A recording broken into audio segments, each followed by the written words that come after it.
God is the Lord of hosts. He is the Lord of the heavenly armies.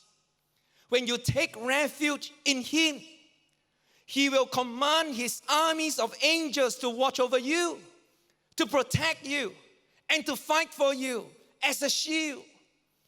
Now, this image or this way of working did not just happen in the Old Testament. It happens in the New Testament. It's in Acts chapter 12. If you look at verse 6, Peter was in prison. It says here, Peter was therefore kept in prison, but constant prayer was offered to God for him by the church.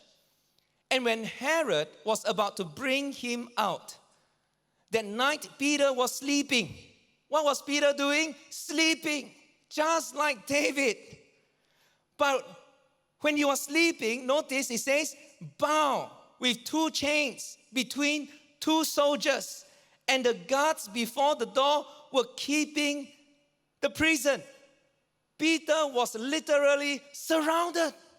He was bound not by just 1 chain, but 2 chains. There was a soldier sleeping on his left, another sleeping on his right. In prison, at the door, there was a guard that was guarding the door. But look at verse 7. Now behold, an angel of the Lord stood by him, and a light shone in the prison, and he struck Peter on the side and raised him up and said, arise quickly.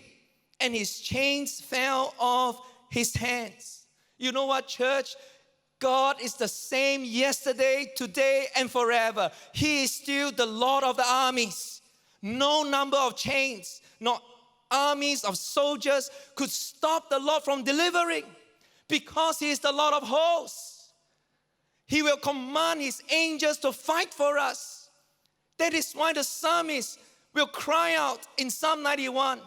It says, no evil shall befall you, nor shall any plague come near your dwelling, for He shall give His angels charge over you to keep you in all your ways. In their hands they shall bear you up, lest you dash your foot against a stone.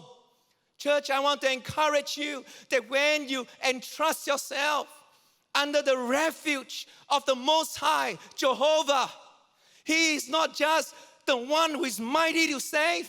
He's not just the one who is full of mercy and grace, but He is also the Lord of hosts, the Lord of the armies of angels.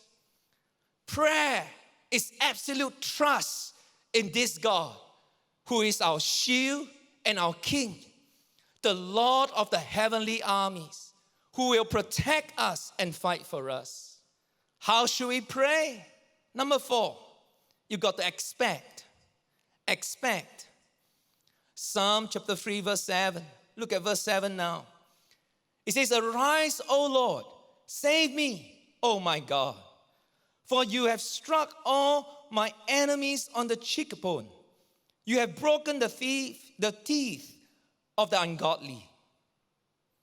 Is deliverance possible? Can God deliver us from financial crisis, especially now? With the crisis of the virus, it has impact on the economy. Can God deliver us from financial crisis? Can God deliver us from sickness and disease? Even when many have said there is no help in the Lord. You know what, church? The answer is yes. Yes, why? Because God is still the God who saves. Arise, O Lord, save me, O my God. You see, we cannot shift our responsibilities to God. That's the truth. For example, during this time of COVID-19, you have to watch your hygiene. Don't put your hand on your face.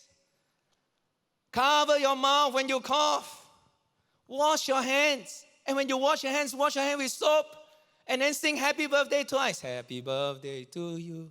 Happy birthday to you. 20 seconds.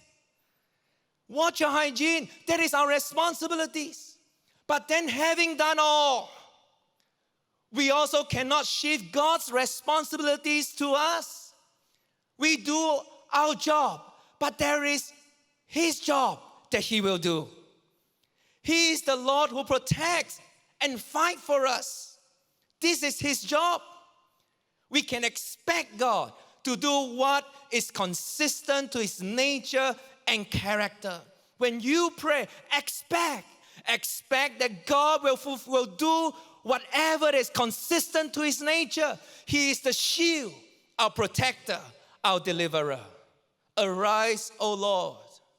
You know what? When David cried out, arise, O Lord, he is saying, arise, O Lord, fight for us. This is the prayer which Moses would say whenever the Israelites set out on their journey. In Numbers chapter 10, verse 35, it says, so it was whenever the ark set out that Moses said, rise up, O Lord, let your enemies be scattered, and let those who hate you flee from you. Now notice, he says, rise up, O Lord, in exclamation mark. It is not a suggestion. It was not a gentle request. It was a shout. A shout that said, attack, O Lord. Make way for your people where there is no way. Arise, rise up, O Lord. And notice, it says, whenever the ark set out, Moses would shout, rise up, O Lord, whenever. That means every time, each time. For how many years? 40 years. Why? Why would Moses have to repeat himself again and again? Well, you know what? Is it because God has amnesia and forgot to protect His people? Of course not. But then why did Moses have to repeat himself again and again? He repeated the prayer because he wanted to remind himself, he wanted to remind his people that in this journey of life, no matter what we go through, no matter what troubled times we are in, unless the Lord goes ahead of us and fight for us, we will be defeated. But if the Lord arise, we will have salvation. That is why in verse 8, Psalms chapter 3, verse 8, David went on to say, salvation belongs to the Lord. Salvation belongs to the Lord. He is still the God who saves.